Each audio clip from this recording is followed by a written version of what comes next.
I don't understand what Ford is thinking. They make stupid decision after stupid decision. They're pushing this whole EV, and it just doesn't make any sense. They lose billions of dollars on it. Their prices are going up like crazy.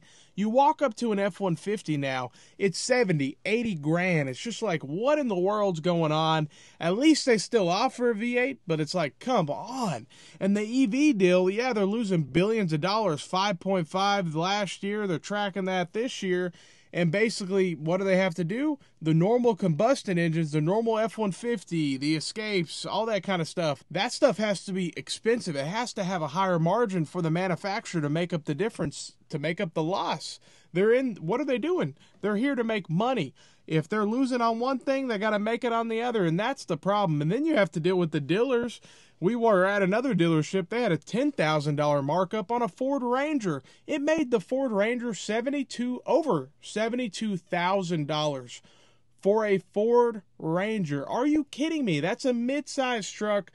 It's just like, what in the world's going on here? So you got to deal with dealers. You got to deal with Ford. All the prices going up. They're losing billions on electric vehicles. It's like, what are they doing? And they act surprised. They're like, oh, the market is changing it's like, come on, guys. You guys didn't know that? You guys have all these degrees and everything, and you didn't know that the market didn't want an electric vehicle from Ford whenever you have a competitor like Tesla that can dominate you guys any day. And it's just, it is what it is. So it's really unfortunate, but Jim Farley's also I think his eyes are on China big time. He just recently visited China, and I think he was quite surprised. And at the end of the day, you have Chevy over there. They're really whooping their, over in China. They're selling a lot more vehicles compared to Ford. But China's, I think, really getting a hand on that, and I think sales are going down for the American auto manufacturers over there. But at the end of the day, it's unfortunate because you have an American brand that's ran so poorly. If you look online, some will say it's the most mismanaged auto brand, but I don't know. It's Stellantis. It's funny because Ford and Stellantis are battling for the most recalls this year, so we'll see who wins that one. But Ford is really crazy, and I don't know which brand it is that Stellantis owns, but one of the brands is battling Ford for the most recalls, and Ford is the recall king, so it is what it is, and they have a lot of plastic. That's just what Ford's been known to do, and I know I'm not going to sit here and bash the EcoBoost, but I would rather have a naturally aspirated V8. That's just me. Hey, it is what it is. I'm just old school, I guess, but it is what it is. So, when it comes to Ford, yes, they're struggling. F-150 sales were at their peak in 2004. Here recently, 2018, they sold 909,000 units in the United States. Now, they're probably never going to sell that many units. Why? Because the price of the vehicle has been increased so much. There's no way people can afford that. There is no more cheap F-150. By the time they get to the dealer lots, and then dealerships want to add all this BS, and then interest rates are still high. You can shop around and find a good rate here and there, but a lot of buyers buy on payment, and whenever you have an 8-9% interest rate, that makes the payment go up a lot. And a lot of these buyers, they can't afford the vehicle in the first place. You add an extra $100 a month, and it's going straight to the bank just in interest. It's just a waste. It's not a good situation. So they're struggling. F-150 sales will probably never be what they were in the United States. Think about that. The population's growing, right? We're all growing, but sales are going down.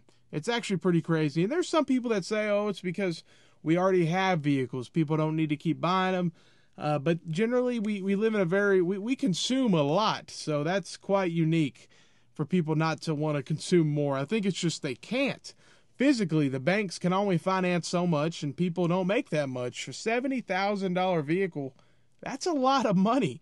And there's kids that work at literally that work at, here and there. They're financing a $70,000 truck, and they make $42,000 a year. So it's pretty scary. And that's just a regular F-150. And that's where Jim Farley and the executives over at F-150 need to get out of the tower and realize people can't afford these trucks. You guys' prices have gone insane, and this is with every brand, but definitely Ford. They need to realize what happened. So the prices have gone up like crazy, and they don't offer a sedan. They don't offer a regular car, a four-door car. And I know their cars they didn't sell that many units, but it's still a segment that people obviously want. And some would say it's even kind of growing back. So they pushed this whole SUV deal, and now they don't have that standard sedan. So people are running over to Toyota. You're just giving deals away to another brand. So I think that was a mistake too. And it's not just about the one sale you sell that car. If you sell that Ford car to them, maybe they'll buy a more expensive vehicle later on. So it's building customer loyalty. So they did ruin that too. So they ruined customer loyalty in the future. Just a lot of things for a long-term business. I don't think they're making smart decisions at all. Luckily, they're coming to terms now, finally, on the whole EV deal, that it's not going to work. It's not going to be right now. So they are slowing down. They're telling investors our numbers are going way down. Yes, I know, I'll get the comments. Lightning sales are up, but whenever you're up from nothing, it doesn't mean much.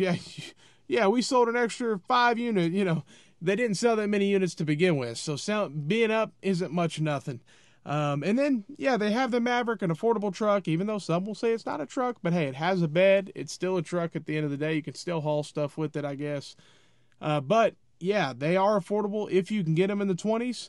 But still, a lot of times they're getting to the dealership in the $40,000 range for a Maverick. It's like, what in the world's going on in this world? So things just don't make sense to me in a lot of situations, but especially with Ford. If you found any of this informational, go ahead and leave a comment because this is quite interesting. Ford is losing billions on electric vehicles. Their prices are going up like crazy. The company's in a little bit of trouble right now. They're being mismanaged pretty crazy. Anything you look up online, they'll even say they're one of the most mismanaged auto manufacturers out there. I don't know about that. I think Stellantis is probably mismanaging a little bit worse, in my opinion, because at least Ford still offers a V8, and they're kind of saying, we're going to still offer one. But Ford went a little crazy on the EV deal, and they're learning, okay, we got to stop losing billions of dollars. And dealers are done with it too. Dealers have to buy these chargers and this and that, and they're losing all this stuff, and dealers are losing money on them too. And if you don't know, Ford's paying dealers to take Ford Lightnings, $1,500 per Lightning, up to, I think, 22, which would be, or up to 15 Lightnings, $1,500 a piece, $22,500. But why does Ford not just discount the price of the Lightning instead of doing all this stuff to begin with? Just make it more affordable. It's just like, come on. But these dealers are just done. Customers are done. Everybody's done. But hey, I don't know, whatever Ford, they're living in their tower. But let me know what you think. Leave a comment. If you found any of this interesting, let me know. Have a great day and stay blessed.